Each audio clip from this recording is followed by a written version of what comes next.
جی ترتیب کے اعتبار سے سب سے پہلے تو ہم قرآن حکیم میں جو سیدنا حسن ابن علی رضی اللہ تعالی عنہما وعلیہم السلام کی فضیلت سے متعلق آیات آئی ہیں ان کو کور کریں گے، اور اس کو سپورٹیو جو احادیث بخاری مسلم میں آئی ہیں میں انشاءاللہ مختصر سے وقت میں آپ کی خدمت میں پیش کرنے کی سعادت حاصل کروں گا۔ ماشاءاللہ۔ سب سے پہلے تو آیت تطہیر سورۃ الاحزاب کی آیت نمبر 33 ہے۔ اعوذ باللہ من الشیطان الرجیم، بسم اللہ الرحمن الرحیم، انما یرید اللہ لیذھب عنکم الرجس اہل البیت ویطہرکم تطہیرا۔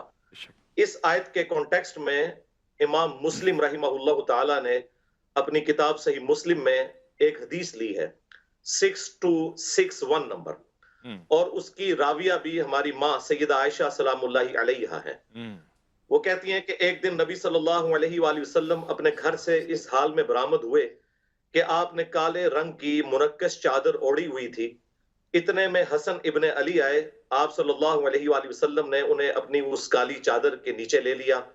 پھر سیدنا حسین ابن علی، پھر سیدہ فاطمہ، اور پھر سیدنا علی رضی اللہ عنہم اجمعین وعلیہم السلام اجمعین کو چادر کے نیچے لے کر یہی آیت پڑھی، انما یرید اللہ لیذھب عنکم الرجس اہل البیت ویطہرکم تطہیرا۔ سبحان اللہ۔ اے نبی کے گھر والو صلی اللہ علیہ وآلہ وسلم وعلیہ السلام، اللہ تو صرف اتنا ہی چاہتا ہے کہ تم سے ہر طرح کی ناپاکی کو دور کر دے اور تمہیں خوب صاف ستھرا کر دے۔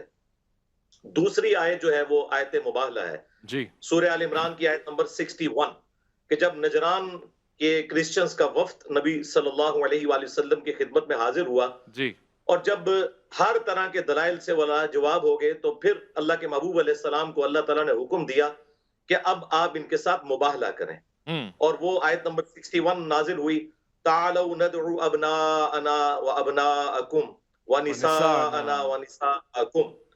اس کانٹیکسٹ میں پھر صحیح مسلم کے اندر حدیث ہے 6220، اور یہ حدیث تو کافی طویل ہے۔ جب حاکم وقت نے سیدنا سعد ابن ابی وقاص کو زور لگایا کہ سیدنا علی ابن ابی طالب کی برائی بیان کریں، تو ان کو ریبٹل کرتے ہوئے مولا علی علیہ السلام کی جو 3 فضائل بیان کیے تھے، تو تیسری فضیلت یہ بیان کی تھی کہ ان میں سے مجھے کوئی ایک بھی مل جائے تو سرخ اونٹوں سے بہتر ہے، اور وہ تیسری فضیلت یہ تھی کہ نبی علیہ السلام مباہلے کے وقت سیدنا حسن، حسین، فاطمہ اور علی علیہ السلام اجمعین کو اپنے ساتھ لے کر آئے اور اللہ کے حضور دعا کی، اللہم ہؤلاء اہل بیتی، اے اللہ یہ میرے اہل بیت ہیں۔ بے شک۔ اور تیسری آیت مودت، جس کے حوالے سے کنٹروورسی سنی شیعہ میں پائی جاتی ہے، میں آج اس کو بھی انشاءاللہ ریزالو کر دوں گا۔ قل لا اسألکم علیہ اجرا الا المودۃ فی القربى، سورہ شورى کی آیت نمبر 23۔ اس کے حوالے سے صحیح بخاری میں ایک حدیث ہے، ابن عباس کا قول ہے، وہ اس آیت کی تفسیر یوں کرتے تھے کہ نبی علیہ السلام کے جو مخالفین ہیں انہیں یہ کہا جا رہا ہے کہ نبی علیہ السلام کی قرابت داری کا خیال رکھو، لیکن جو تابع تھے نا سعید ابن جبیر، وہ اسے اہل البیت پہ فٹ کرتے تھے، اور میرے خیال میں دونوں یہ تفاسیر درست ہیں۔ اگر اللہ تعالیٰ غیر مسلم رشتہ داروں سے کہہ رہے ہیں کہ نبی علیہ السلام کی رشتہ داری کا خیال رکھو، تو مسلمانوں سے تو بدرجہ اولا کہا جائے گا کہ آپ نے نبی علیہ السلام کی رشتہ داری کا خیال رکھنا ہے۔ اور اس کو سپورٹیو جو ہے وہ صحیح بخاری میں سیدنا ابو بکر صدیق رضی اللہ تعالیٰ عنہ وعلیہ السلام کا قول ہے، صحیح بخاری میں 3751 نمبر، وہ کہتے ہیں کہ محمد کے قرب کو محمد صلی اللہ علیہ وآلہ وسلم کے اہل البیت کے قرب میں تلاش کرو۔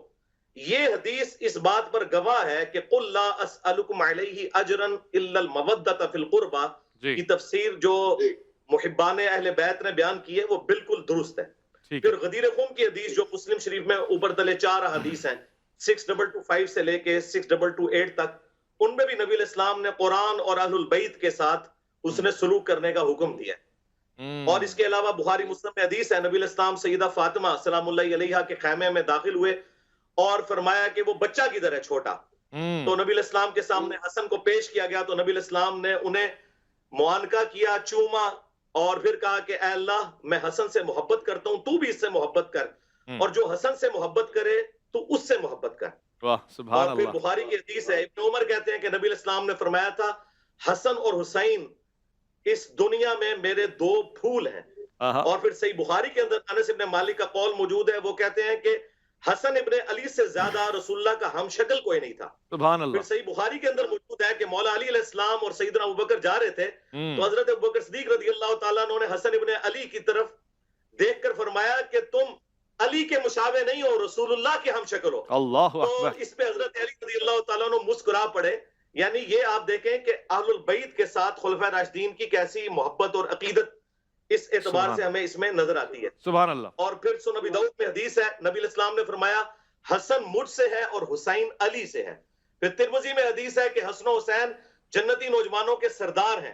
پھر مسند احمد اور حاکم میں حدیث ہے جو حسن و حسین سے محبت رکھے اللہ تو ان سے محبت رکھ، اور جو ان سے بغض رکھے تو ان سے بغض رکھ. اور آخری حدیث جو میں نے بیان کرنی ہے پھر باقی علماء کو موقع دیں، وہ المستدرک للحاکم کے اندر حدیث موجود ہے. نبی علیہ السلام نے فرمایا اگر کوئی شخص پوری زندگی حجر اسود اور مقام ابراہیم کے درمیان نمازیں پڑھتا رہے اور روزے بھی رکھتا رہے لیکن اس حال میں اللہ کے حضور پیش ہو کہ ہم اہل البیت کا بغض اس کے اندر ہوا تو اللہ تعالیٰ ایسے شخص کو ضرور دوزخ کی آگ میں داخل کرے گا. ضرور. اللہم لا تجعلنا منہم، اللہم انا اسألک حبک وحب من یحبک وحب حبیبک صلی اللہ علیہ وآلہ وسلم. آپ کی بات سے